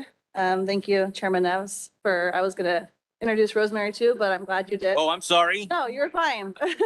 I know you've all met her, but I did want to introduce her to the community. We are excited to have her. So I wanted to just go ahead and give the COVID update. So we've started to see a decrease in cases over the past week. So January 31st through February 6th, we had a total of 2,337 community cases, which is a significant decline from the previous week. So that's really good for us to see that. We're now seeing an average of 333 cases a day, and that number does not include the at-home COVID test kits. Although we can never be certain, with our community cases starting to decrease, we're remaining hopeful that Kings County is starting to move towards the end of the current surge. The highest increase in percentage of cases has been among the 0 to 11 and 12 to 15 age groups, and a small increase with the 65 and older population. We have had quite a bit of concerning phone calls in the past week regarding the 3 prisons here in Kings County, so I did want to give you an update on that as well. All 3 prisons are in current outbreak status. Avenel State, so in the last 14 days, Avenel State Prison has reported 214 cases within the inmate population and 75 employee cases. Corcoran Substance Abuse Treatment Facility, also known as SATIF, has reported 613 cases amongst inmates and 124 employee-related cases. Corcoran State Prison has had 91 cases amongst inmates and 133 employee cases. We are in direct daily contact with all 3 prisons. They each have a return to work coordinator for the staff and then a separate nurse taking care of the inmates as well. We do feel that they're in a lot better situation now than they were in the beginning of the pandemic. So we do feel that they have that under control, and we are prepared to assist when needed. The health department continues to issue isolation and quarantine orders through our website. We continue to focus on patients at highest risk for severe disease who we continue to contact as we receive those results. Omicron is currently the dominant variant in Kings County, making up 90% of the specimens that were sequenced in the month of January. Although we have seen a decrease in cases, we've seen a significant increase in hospitalizations. As of February 7th, our local hospital had 57 patients in med-surg, 5 in the ICU. Of those admitted, 36 of them are Kings County residents. To put in perspective, in the last 2 weeks, we have seen a 33% increase in COVID hospitalizations just in our local hospital, which is causing a strain currently on our health care system as well as the statewide as we're seeing. We continue to work with Adventist Health and request additional state staff if needed. And at this time, there have been no additional staff requested since their last request of about 30 individuals. Unvaccinated patients can continue to make up the majority of hospitalized patients, which now stands at 81%. Since the start of the surge, again, we like to remind everyone that Omicron is more likely to infect vaccinated individuals than Delta. However, the vaccine still offers excellent protection against severe disease, hospitalization, and death. This is especially true for those who have received their booster. Our PPE status has not changed, and we are still maintaining a 60-day supply of our PPE for our healthcare facilities. Last week, Public Health collected 3,332 COVID tests, which is a significant decrease from the weeks prior, but the demand continues to remain high. Our emergency preparedness team has been working to provide rapid antigen tests to all federally qualified health centers and skilled nursing facilities here in Kings County. They have provided 11,520 antigen tests to our FQHCs, which includes ARIA, United Health Center, and Family Healthcare Network, in order to expand the testing capacity within our community. We have also provided 5,760 antigen test kits to the skilled nursing facilities in Kings County, and those tests will be used to test the individuals that are wanting to come in to visit their families. The iHealth at-home kits continue to be distributed to everyone who receives a PCR test at our Hanford site, our mobile testing units, and our Corcoran Clinic on Sundays. We also distribute them to households who have a positive case in order to test their household contacts. Our department has distributed over 12,000 at-home test kits so far and have been approved for an additional 10,000, but those have not yet been received. We will continue to provide kits to the public while supplies last, as well as providing some relief to daycares and businesses experiencing outbreaks, though supplies remain limited. We continue to request additional kits as more become available, and we are working on a distribution plan to get more at-home test kits out to the community and to purchase additional kits if needed. The health department has worked to identify certain populations that were not part of the initial state distribution plan of at-home test kits, and we have worked to fill that gap. So we have distributed at-home test kits to the Kings County Family Resource Centers, the Kings County Home Visitation Program, and to UCP of Central California. The health department feels that the distribution of at-home test kits have played a significant role in lowering the positive case rate in Kings County within the last couple of weeks. These at-home kits provide the community the opportunity to identify their positive status as soon as they start to experience symptoms or as soon as they find out that they've been exposed to somebody who's tested positive for COVID. We continue to encourage the parents of all school-age students to contact their respective school or school districts to request the at-home kits that were designated for their children. Turnaround times have remained the same, and we continue to see results come back within a 2 to 3 day time frame. Some is coming back as early as 24 hours right now. But as a reminder, that can always change depending on how many tests that the state lab gets per day. And I did want to take a moment. I know last week I recognized KCAO for their help with the Kings Cares program, but I also wanted to recognize Valley Voices. They're another CBO here in Kings County, and your board approved a contract with them, I want to say back in September, to help provide assistance with case investigation, contact tracing, testing, and they have been a huge part of our success as a department within this current surge. So I do want to recognize them and say thank you for their work. They have also started helping us with testing as our staffing levels have been affected also by the surge. So I do want to recognize them as well. Governor Newsom announced yesterday that the statewide mask mandate will end on February 15th, which means face coverings will not be required indoors for vaccinated individuals unless you work in a healthcare setting. That requirement is still in place. Last week, January 31st through February 6th, Public Health administered 395 vaccines, which is a significant decrease from the week prior. We continue to have availability in all clinics throughout the week and on Sundays, and our current vaccine schedule is on our website. As of today, we have 9,488 partially vaccinated residents and 66,339 fully vaccinated residents, which remains at 50% of our eligible population, not including the prison inmates. Our current breakthrough rate remains at 8%. 36% of our fully vaccinated population in Kings County is boosted already. I did want to also provide some clarification to last week's report. I misspoke when I was providing an update about the FDA approving the Moderna vaccine. I did state that emergency youth authorization was still available for 16 and 17-year-olds with Moderna. That is not the case. Moderna is only available for 18 and over. So I do want to apologize for that. Somebody pointed out to me, and I'm very grateful for that. So we did make the change on our website. We sent out something on our website addressing that. But I did want to come and clarify that statement. So the Moderna vaccine has been approved, but it is only for 18 and older. I'm extremely proud of how hard our community has worked together throughout the past 2 years, and it is truly amazing how great Kings County is. As mentioned earlier in my report, we hope to see the surge continue to trend downwards as we have recently seen across the state. We ask the community to remain diligent and cautious during these times as we know how quickly things can change. Even with the threat of new variants on the horizon, we have the tools to help our community through these surges. We continue to stress the importance of testing, staying home when you're sick, wearing a face covering, and getting vaccinated and boosted when you're eligible. This concludes my report, and I'm happy to answer any questions. Good. Thank you, Heather. Questions or comments for Heather? Supervisor Riley? Thank you, Mr. Chair. Heather, thanks again for the good report. Appreciate it. And I was happy to hear you say for the first time that there's a sign of the decrease in this current surge. But when you said we lowered the average case positive rate down to 333, that's down from 460, 464 per day for the last 2 weeks, right? Yes, I believe 453 was what I reported last week. Yes. Okay. So 333 is still pretty high average of cases per day for our size of county. But we definitely do see the decrease of. No, that's good, and we'll take that. It's lower. And then the thanks for ordering those 10,000 more test kits. I know a lot of the people in Kings County appreciate that.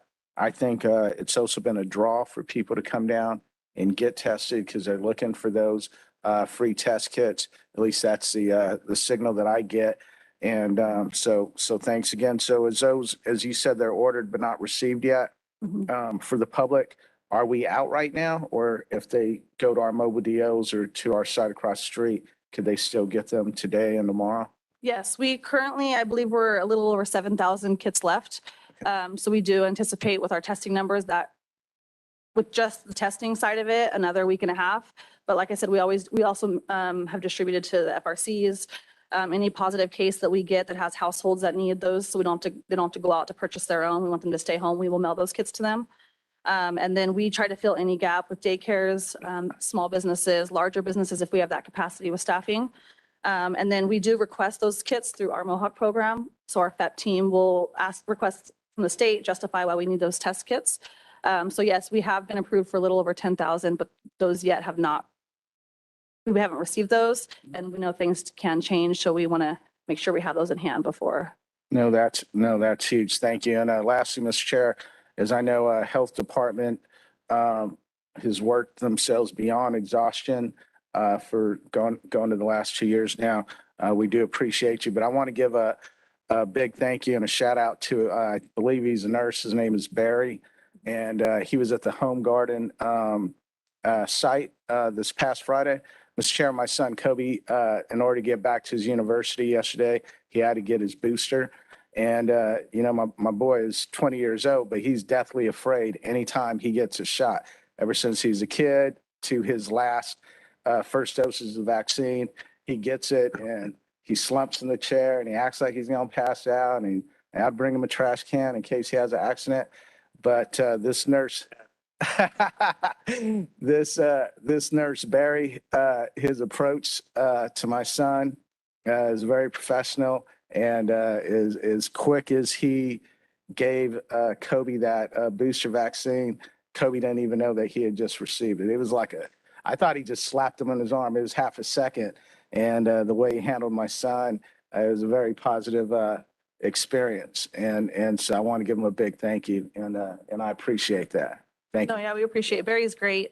He's one of our actually contracted staff through Elite Medical Staffing. I think we currently have 13 staff total through that agency. So yeah, Barry is great. He's really good at distracting the patient. Those who are nervous, very easygoing. So I'll definitely let him know that you said that. Yeah, I recommend him if for anyone who is nervous about getting it. Good job, Barry. Thank you. Thank you. Any other questions or comments for Heather? Hearing none. Mr. Hill, you have an update on county staff impacts due to COVID-19. Yes, thank you, Mr. Chairman. As mentioned by Ms. Silva, we are also seeing a decline in the cases of Kings County employees. It is still increased, but it's not increasing at a rate that it was last week. Since the current surge has started, we have 315 employees that have been affected by the COVID virus. We currently have approximately 50 individuals teleworking or quarantining. Ms. Silva also covered the unmasking, the mask mandate being lifted on February 15th. We will send out a memo for all staff as well as a press release to cover that. In addition to that, the legislators voted yesterday to approve the supplemental sick leave. It is now on the governor's desk for signature. Once that's signed, we have 10 days to implement that. We're working with HR, finance, and those involved today to make sure that we're on board and ready to roll that out when it's approved. Good. Any questions for Mr. Hill? I want to thank Mr. Hill and Heather. Thank you very much. And Rosemary, thank you for being here. With that, that concludes all of the business on today's agenda. We'll now move to board member announcements or reports on their own activities. Make a brief report on what they've been doing for the last week. So Supervisor Pagun. Well, the only thing I had this weekend was the 100th anniversary of the Knights of Columbus. Good function. Good speakers. Some of them talk too long, but they're good. With that, that's all I have. Thanks. Good. Thank you. Supervisor Boone. Thank you. I went out last weekend, last Wednesday evening to, I believe, the Sons of Liberty. They had a meeting with the women, and I typed out the proper language that had to do with the North Upholding Project. And, you know, I just want to add that what they came here today. I really appreciate all your comments. You know, I got started on this project about 3 years ago, and Behavioral Health came over and talked to me. HSA came over and talked to me. I didn't like the project at first because it was tied to homeless. I worked on it off and on. Probably been 3 years. COVID kind of made things back up, things like yesterday. But they told me it's not homeless. I'm a little disappointed in our staff today. I'm disappointed in Behavioral Health for not speaking up. I'm disappointed in HSA for not speaking up. And I'm really disappointed in Jessica not speaking up. She was online. She hung up. You know, we're put in this position to make choices based on what we feel is right. And, you know, I live in that community, and what they sold me was something I like the idea of it. I like the idea of having mental illness. People have a place to go and live. They can't afford to live somewhere else. I don't want to see them be homeless. I think the Veteran Service Act, where they outreach to people that have issues, I think that's good to have a place for them to go to. It makes it tough. You know, I got good friends of mine in the audience that are speaking against this that have been given false information. It's not my job to give the information out because it's not my project. It's not my job to go out in the community to ask what they think about it because it's not my project. It is the upholding people's job to go out in the community and get their reaction. I told them I don't have a problem supporting their project if they go out in the community and ask me what they think about this. And they told me they did. Told me they were going to. When I asked them how come they didn't, they said they didn't have to because it wasn't changing the general plan. That's insulting to me. So here I am today being, you know, a lot of stuff targeted to me. And I understand. And I just texted the gal. I said, if she doesn't respond, I'm going to pull her funding. So we'll see how that goes. And I'd like to talk to council. Is that something we can bring back on a future agenda to discuss the funding of this project that they did not do what they asked to do? We can talk about it, procedural mechanisms that might allow that to happen. Okay. And then I went ahead and went to Hanford and Rotary Crab Feed, and they raised money for a boxing clinic there at the old Armory on 11th Avenue. I don't even know money for that. Good event. So that's all I have. Thank you. Good. Thank you. Supervisor Peterson. Yep. Well, thank you, Mr. Chairman, and thanks to all the speakers that were here today. You know, we're asked to do some pretty tough things here. You know, I look back, and one of the most recent things that was really challenging for me was redistricting. And you really look to the community to provide those comments, that input. Otherwise, we're asked to carry those decisions on our shoulders. The gentleman that spoke about In God We Trust, believe me, the silence was deafening for me because I had to make a decision based on how the next 10 years of probably the most important thing to any of you is, and that's to vote and how your districts are drawn and drawn fairly. I carried that weight. I took the criticisms and I made those efforts, but sometimes we miss it. And I think this is one of those. I think that, you know, as members of this board, we take the public trust seriously. For me, this time, it was my opinion that the jurisdiction of record, the city would hold hearings. But as we know, you know, some of the affordable housing, some of these things have been fast tracked, even beyond, I mean, from the standpoint of being able to site small apartments in urban areas that would never support that previously. Some of those things have been removed from, you know, even our ability to object to. So I understand your comments. I feel them. I think, you know, we take staff at their word and the collaborators that we work with, and sometimes we miss it. And I think this is one of those times when we missed it. So thank you for all being here today. Secondly, I took part in the National Association of Counties held a national call on family farms. I was able to share my experiences on my departure out of agriculture to a national audience. Many legislators and staff members were part of that. After that, I was reached out to by Senator Padilla's office, and we had a good call yesterday on water issues and the impacts of the transitions of the Endangered Species Act and what some of these critical laws are doing to our communities. And it was a nice opportunity to share some thoughts and to create you know, some avenues to further discussions about these, you know, vital issues. And with that, it's been nothing less than spent a great weekend with my grandson and had a blast with him. That's all I have. Very good. Thank you. Supervisor Valley. Yeah, no, thank you, Mr. Chair. I'm glad the topic of the public appearances from this morning came up during board member announcements. I know legally we're not allowed to respond during that time. And I know a lot of people wanted to talk during that time to correct some of the information that was here at the podium. That being said, I want to join Supervisor Verboen in getting an update back this way. Also, just to refresh us, because I'm pretty sure I voted no against this project. I voted no on the 3 or 4 projects like this that have been brought back to us during the last 2 years. And so I'm pretty positive I was one of the no votes here. And if this was in Supervisor Fagundes' district, I believe I did vote no on that based on some of Fagundes' representation of not wanting this in his district.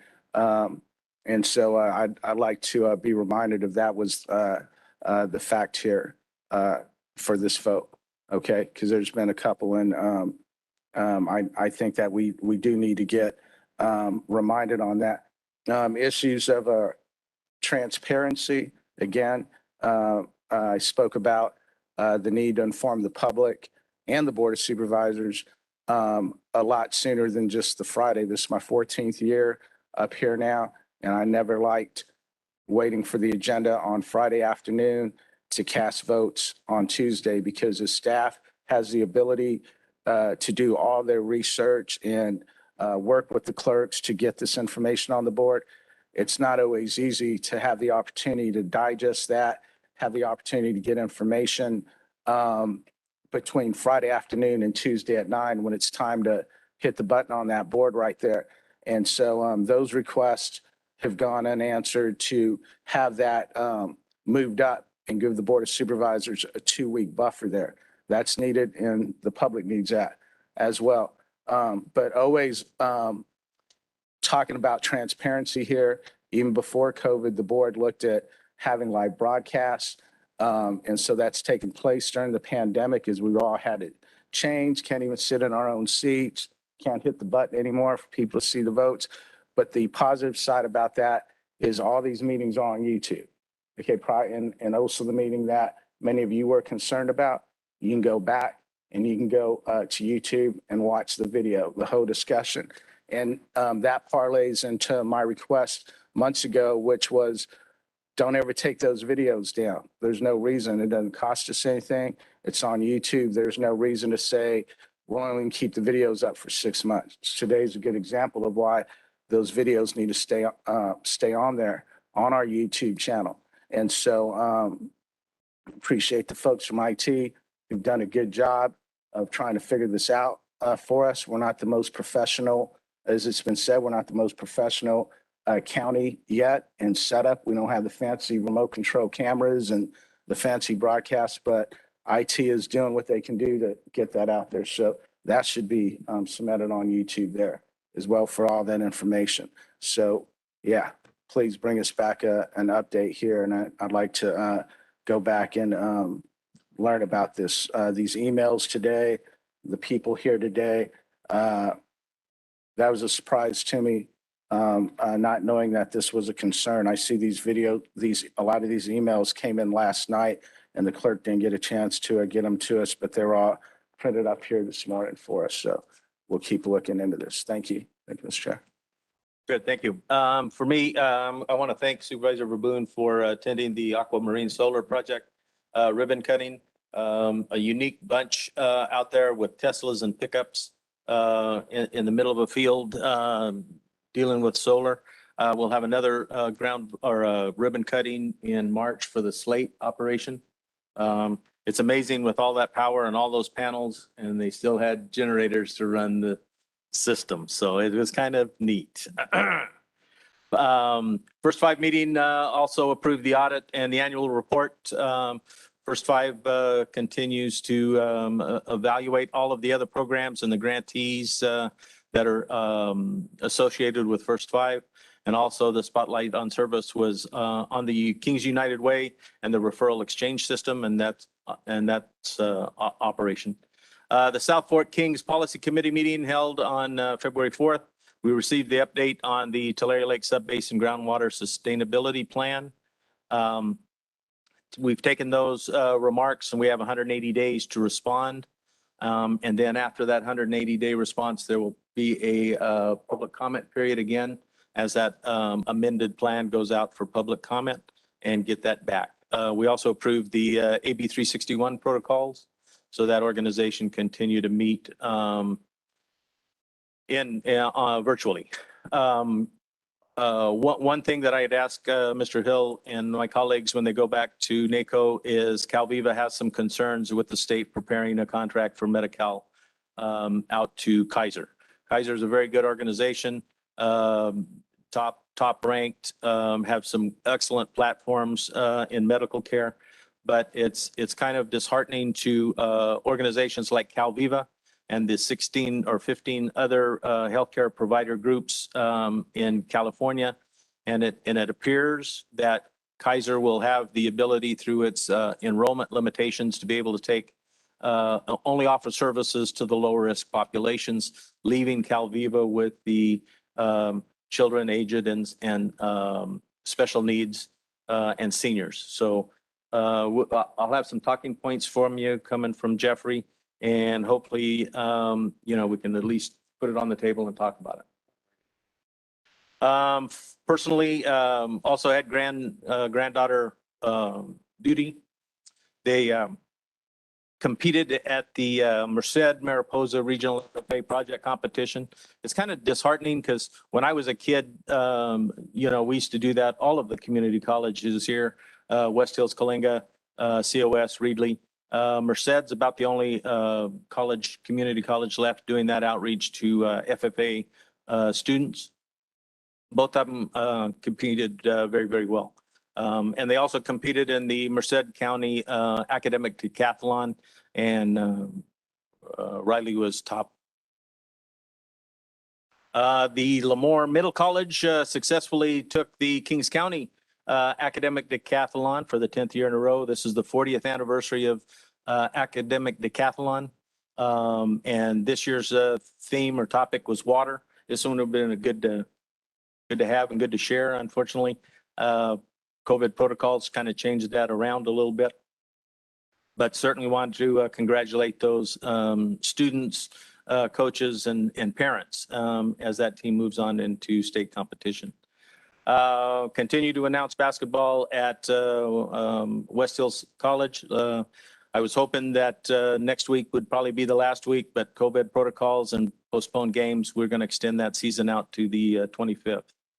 And then donated blood at the Visalia Blood Center 117th time.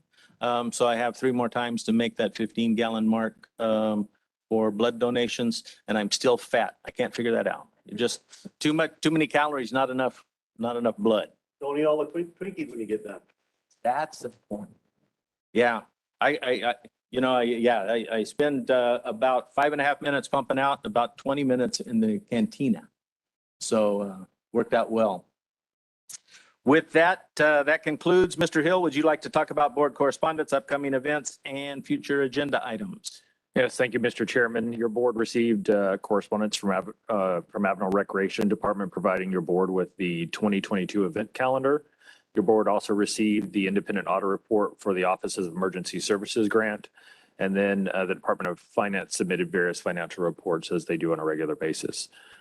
For upcoming events, we still have the Children's Storybook Garden and Museum is hosting a Kids Night Out on Friday, February 11th, Saturday, March 12th, and Friday, April 22nd from 5:30 to 8, located at 175 East 10th Street in Hanford. The cost is $25 per child for members and $28 per child for non-members. The Hanford Chamber of Commerce still is hosting their business after hours mixer on February 15th from 5:30 to 7 at 218 North Dowdy Street in Hanford. For upcoming agenda items, County Council is bringing the appointment of trustees to the Lemoore Cemetery District, community development agencies. Today. Sorry? That was on today's agenda. Oh, sorry. I'll have to check that folder.